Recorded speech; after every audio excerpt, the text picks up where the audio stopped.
Welcome, everyone. Thank you so much for joining me again. I certainly appreciate that. I'm Bob, and I'm the teacher and virtues facilitator at the Charles C. Andrew Youth and Family Treatment Center in Cheshire, Labrador. And hope everybody is doing well. We have a lovely day here in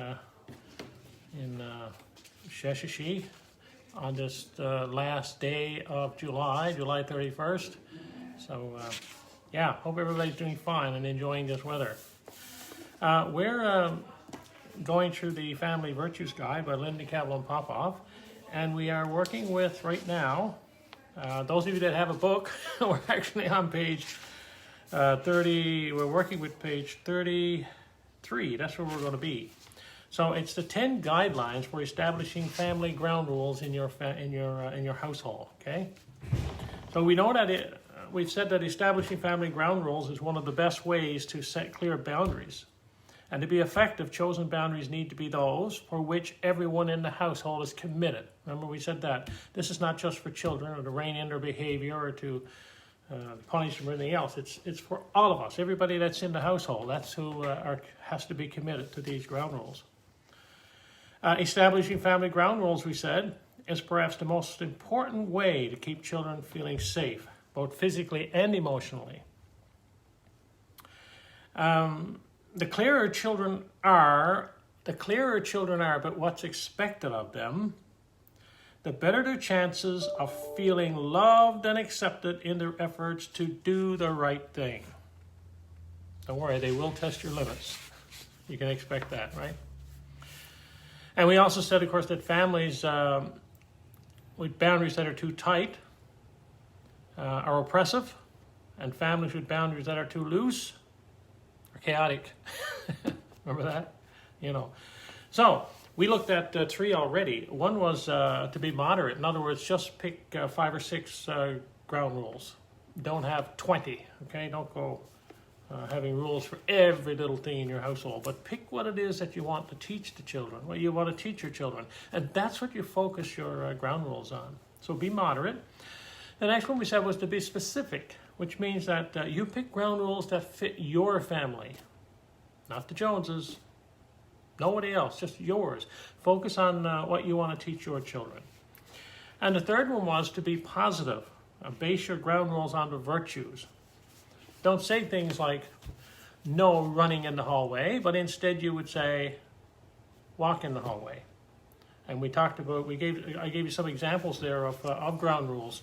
One was a ground rule of peacefulness in your house. In other words, our home is a peace zone, okay?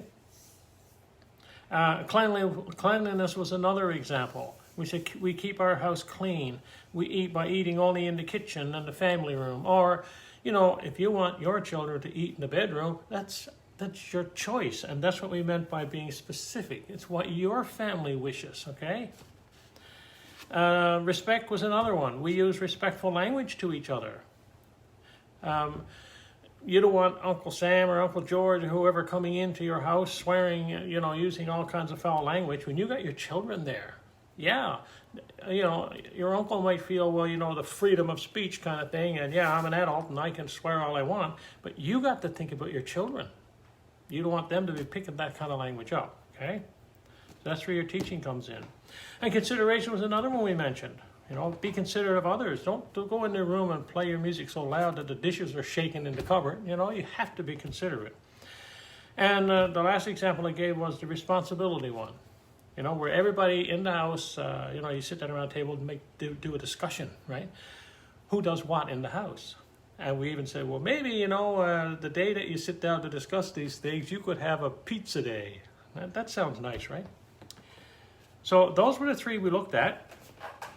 Now we're going to look at number 4, okay? Establish specific, relevant consequences. In other words, let the punishment fit the crime, okay? So, for example, you got your little fellow out on the bike and you said, be home 5 o'clock. He shows up 10 after 5. And you're late. That's it. You lost your bike for a month. That kind of, you know, that doesn't seem to be reasonable, right? At the same time as the ground rules are made, You need to establish creative consequences for the possibility that a ground rule may be broken. The consequence should be set up in advance so that it's not dictated by your irritation level. You know, the child makes you mad, therefore you say and do things that you shouldn't. So set them up ahead of time. You don't need to post these, but they do need to be explained when the ground rules are communicated. Okay, example. Your curfew is 8 o'clock on Friday night. You have to be in at 8. If you don't come in till 9, well, you'll have to come in 7 o'clock the next night because that will be your consequence. Just as an example, okay? Here's an irrelevant example. Here's one that doesn't make sense. It's not fair. If you hit another child, you will be grounded for a week. What are you teaching the child? Nothing. You're punishing the child. You're not teaching them anything. Here's relevant. If you forget to be peaceful and hit another child, you must stop playing and take a time out. Okay? If the child is 6 years old, then that's a 6-minute timeout where you get a chance to cool off and think about what the mistake was, and then to, you know, with the assistance of mom or dad, to actually learn from that mistake, right? Here's another example of an irrelevant one. If you go in the street, you'll get a spanking. Well, you know, with the Virtuous program, we certainly do not agree with spanking, you know? You might be able to come up with, you know, times when you say, well, a little smack on the bum won't hurt, but personally I think it does because it's violence towards the child. So if you go into the street, you will get a spanking. Now here's a relevant one. This is one that seems to make sense. If you are trustworthy, you can play in the yard. If you leave the yard, you will lose your right to play in the yard for the next half hour. That's a half hour that gives him a chance to think about, you know, does he want to play in the yard or not? So, all right, so this is an example just to make sure that when you set up a ground rule that you have consequences, because I'm a firm believer in this. If you don't have a consequence, you don't have a rule, okay? You have to have something that's going to redirect the child to the correct path that you want them on. And that's what a consequence does. But remember, the consequence is meant to teach, not hurt. Rule number 5, or I should say guideline number 5, use consequences which are educative, not punitive, restorative, not retributive. The purpose of virtues-based discipline is to call children to the virtues. It is a form of restorative justice as opposed to retributive justice. In retributive justice, the questions are, what was the crime, who did it, and how should they be punished? See the difference?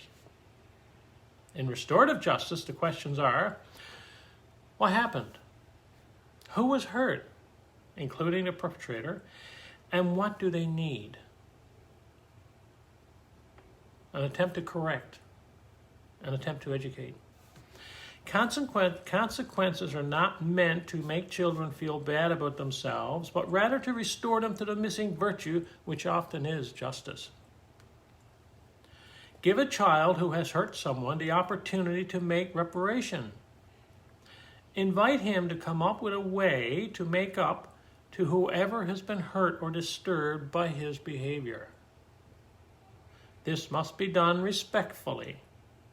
Not a forced apology, but a brief, creative brainstorming of what he feels would make up for what he has done. For example, a child who has been aggressive may think of something kind to do for the person who was hurt. I hope this makes sense. It goes on to say, justice also needs to characterize the consequences they receive for violating a ground rule. For example, the time length of a consequence should vary according to the age of the child.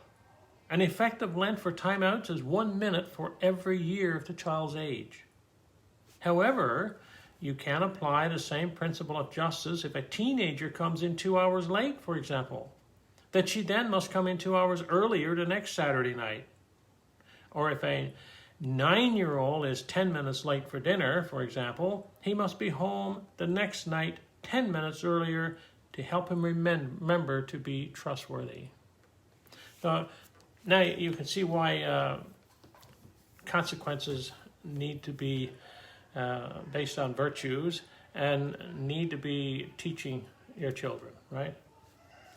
Now here's, I suppose, if there's one that's that you could consider the most important of all of the guidelines, is this one. Be consistent. I can't stress that enough. Be consistent. If coming in an hour late means you come in an hour earlier next Saturday, it's the same every time. As soon as you start to change that, that's when you start to lose control, okay? Assume that children will test the limits. Sometimes forget the rules or just be having a bad day. Regardless of the reason for the lapse, trustworthiness demands that the consequences be enforced automatically, not at your whim. This is not a time for mercy, but for justice, so that children will learn, and this is important, that you say what you mean and you mean what you say, and that the rules are real. When they know the rules are trustworthy, they begin to develop their inner authority, okay? A sense that rules matter and keep them safe. And we've been talking about that a lot, okay? It's the development. That's what you're doing. You're developing, you're nurturing the virtues that are there already, okay? In this case, trustworthy. An 8-year-old boy named Tom was given a ground rule. This is a little story. An 8-year-old boy named Tom was given a ground rule that when he comes home from school after sitting all day, he is to go outside to play and not watch TV. The mother of another child called Tom's mother one evening to say how impressed she was that Tom had come over after school, and when her own son had turned on the TV, Tom had said, "I'll be outside when you want to play. Our family ground rule is we can watch TV after dinner." Amazing, eh? So you see, that mom, that family, the parents had developed the trustworthiness in the child, and the child believed these rules were important, that they mattered, and they kept them safe. So you could see how that works. Now, a tiny little story here as well about the power of consistency. Almost like a game show. The power of consistency. It says, read the following true story, then answer the questions below. Well, just listen to this true story, okay? A family has 2 boys aged 6 and 8 who are permitted to explore the woods near their house and have the freedom of the neighborhood when together, with the ground rule that they be home by 5 p.m. Not 5:05, not 5:03, but 5 o'clock, 5:00, okay? They had never broken this rule. One day at 4:58, their mother was worried, since they had never been this late, usually coming home, 10 minutes before curfew. On the dot of 5 o'clock, the front door flew open and 2 little boys landed with a thud, face down, covered with brambles and burrs. "Did we make it?" they gasped desperately. "We were lost in the woods. Just in the nick of time. Fortunately for you," the mom said. "Good obedience, boys," Mom replied. Good obedience. What was the dreaded consequence had they broken the ground rule?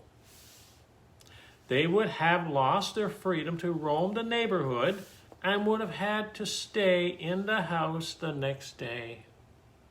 You think they wanted to stay in the house the next day? No. And they knew Mom meant business.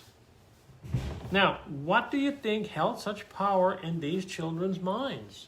What is it that held that power? I think I just told you the answer.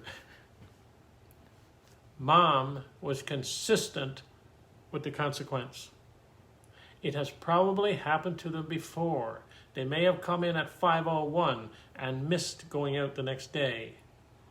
That's why they rushed to get home before 5 o'clock. Consistency. They knew Mom was going to be consistent. They knew Mom was going to put that consequence in place. Therefore, they had appreciation for it, they had respect for it, and they made it home. Full of burrs and brambles, but I don't know about you, but I have this pictured in my mind. I can see those two boys busting through the door and landing on the floor. I mean, that just had to be awesome, right? So how did having the rule keep the parent free from getting into a power struggle? The parent didn't have to struggle with these children at all. They knew the rule and they were home on time. And again, it was the power of consistency. That's what it was, okay? The power of consistency. It is unlikely that the strong motivation for keeping this rule came from fear of terrors of staying home for a day. Having a rule meant something to these children. It was their limit, and in their own way, they cherished it. They probably wanted to keep their perfect record. The parents' absolute consistency was something they could always count on without fail. I just feel that if the parents said they were going to do something, they were going to do it. If they had pizza 5 o'clock every Friday evening, then they had pizza 5 o'clock every Friday evening because the parents were consistent. So that's one of all of the rules. That's one that I would stress, that once you set up your consequence, that you stick with it. Okay, don't let it go, and don't let them whine and twist and say, "Mommy, it won't happen again." Okay, I'm glad it won't happen again, but here is the consequence for today. Yeah, it just makes sense, right? Just makes sense. Okay, well, I hope you enjoyed those. That we only got through 2. But on Monday, we'll go through some more, maybe 2 or 3. Maybe we'll get them all done on Monday. We'll see, okay? But I just have too much discussion with it. Only for that, we could have went through it faster. Anyway, but I hope you appreciated it. So, I was thinking last night, I wonder what virtue I should pick today. And my wife says, "Why don't you do faithfulness? Have you done that one yet?" And I said, "I have, but since you picked it, we'll do it." So here it is, the virtue of faithfulness. And of course, you go back to these guidelines that we've just talked about. It takes faithfulness on the parents. It takes faithfulness on the children to actually abide by these things that you put in place, right? So I thought this would also be a pretty good virtue to choose today. Here's a quote from John, the Bible. "Be faithful till death, and I will give you the crown of life." So what is faithfulness? Faithfulness is being true to oneself or something. It is holding to what you believe is important no matter what happens. Think about that with this consistency. If you have that consequence in place, stick with it, okay? It says, it is holding to what you believe is important no matter what happens. Faithfulness is belief that stands up to the test of time. It is starting out on a path and staying on it no matter how many times you stop or get distracted. Faithfulness is being like a rock in the midst of rushing waters. You stand firm no matter what. Don't give in. Stay consistent. It comes from really knowing and living what you believe. When you are faithful, you can be counted on and trusted. You show up when you said you would show up. You keep your commitments regardless of what you would rather do. Faithfulness is needed when you have beliefs and principles that can't be proven to others. If you are faithful to your beliefs, such as belief in God, honesty, or friendship, and here's the part that's important, others can see your values in the way you act. Say that again. Others can see your values in the way you act. So that's what faithfulness is. Why practice it? When people don't show faithfulness, they say one thing and do another. One day believe something, and the next day they believe something else. And if you're not consistent with your consequences, same thing happens. Okay? You never know what they believe.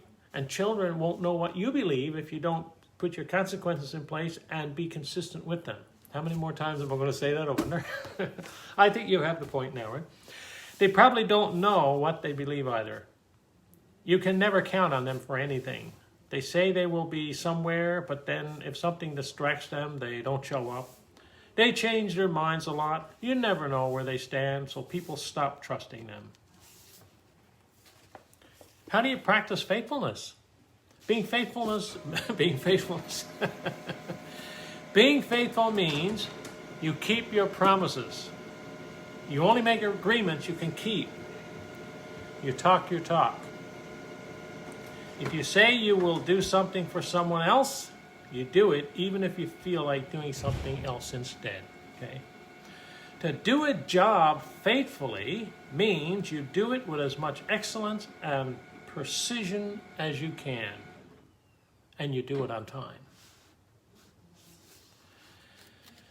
When you are faithful in relationships, you're loyal. You don't talk about someone behind their back. If you feel mad or hurt, you go to them and talk about it privately. You don't leave an old friend when a new one comes along. Instead, you make the circle wider. Right? Signs of success. You know you are being successful. Congratulations. You're being successful with practicing faithfulness when you listen to your heart when your beliefs are tested. Listen to your heart when your beliefs are tested. Only make promises you can keep. Make sure your words and deeds match. Don't say one thing and do another. Okay? Make sure they match. You are practicing faithfulness when you do a job as carefully and fully as needs to be done. When you are loyal to your friends and family. And congratulations, you are practicing faithfulness when you clear up problems face to face. Avoid the backbiting. You know you have an issue with somebody. You don't go to a third person and start mouthing off about them. Instead, go to that person and very respectfully talk about what it is the problem or issue is. That's the best way to do it. And that's faithfulness. So here's an affirmation. I am faithful to what I believe. I am a faithful friend. I do not backbite. I clear up problems face to face. I keep my promises. I walk my talk. Now there's one you could print out, stick on your fridge at eye level, one that you could read every day, just so we can remind ourselves that we have to behave this way, right? We have to act this way. And none of us are perfect. We all make mistakes, but there's no reason why we can't keep looking at things and reading little things that will remind us to try and be better today than we were yesterday. Because when tomorrow arrives, we need to be better then than we are today, right? So always try to do this little bit of improving. And we can do that if we sincerely, wholeheartedly practice the virtues. And you know, the best way to teach children the virtues, as I said before, is to practice them yourself. You cannot teach your children the virtues without learning them yourself, because you have to be that mentor, okay? So, thank you so much for being with me. I appreciate that. And I look forward to talking with you again on Monday. And I'm going to say Monday will be at 10 o'clock because I'll be home and I'll be free to go on then at 10 o'clock. So 10 o'clock, Monday morning, August 3rd. Okay? And we'll look at some more of the ways of setting up these ground rules in your families. So, until then, take care, stay safe, and we'll talk to you then. Bye for now.